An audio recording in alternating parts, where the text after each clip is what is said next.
Community members in the interfaith internally displaced camp Gurku Karu local government Nassarawa has called on the federal government to promptly intervene in its deplorable living condition.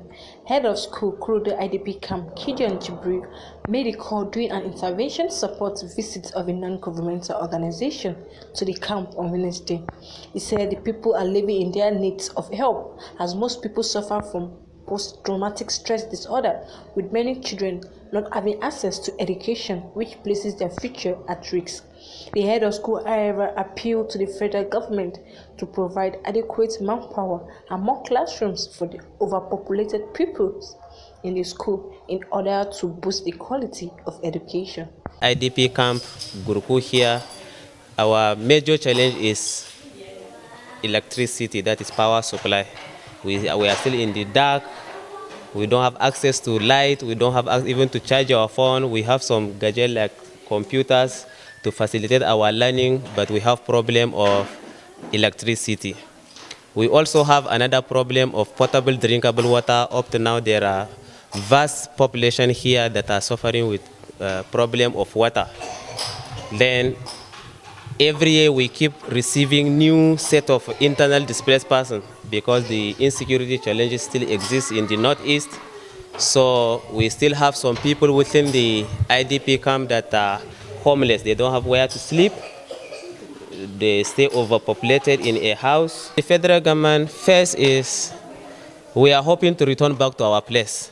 But where it is not possible, we are calling them to come into our aid to provide us with structure so that educationally our children will have hope again. And then if they can also see into our situation and assist us with manpower capability so that we can fill in these gap spaces we have to enable us give the qualitative knowledge to these hopeless children that are being displaced as a result of the insecurity challenges we have. We have a total number of 46 students currently enrolled.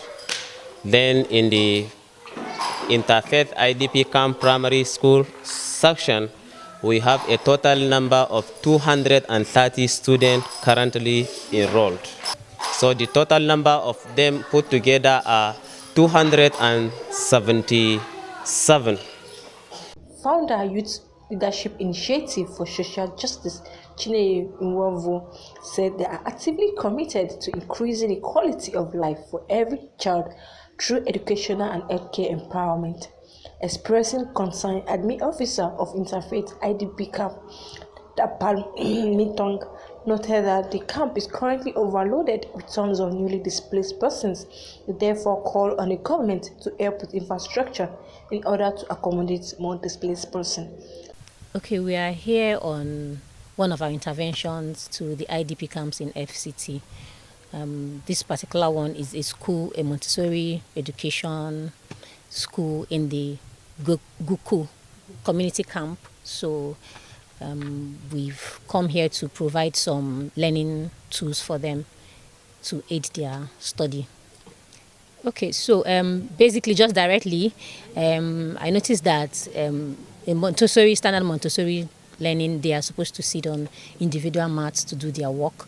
So they have some equipment. It's not completely not very equipped, but we needed to provide them with the individual practice mats, that's for them to learn on, and a few toys and things for them to help them to do their study. The issue is, like any other educational institution, you need to upgrade, you need to have more provisions and all of that. So we are just stepping in to help provide some of the things they need to do their study. So we need government to step in, particularly in the Gurku camp. One of the things I noticed that they don't have direct connection to electricity. And like a Montessori, most standard Montessori classes, they use television to study. They teach them some things electronically and all of that. And these children are already missing that now, and it's already a gap. Like some of the books we provided for them are the Disney story books. So to help them to even know these stories, not to... When we IDPs come into this camp, we try our best as the management to support them with with spaces to live. We have housing and other spaces, but as you all know, the situation is so dire that it can never be enough. Every week you have new requests of people wanting to come into this camp, and our own space is overloaded currently as we speak.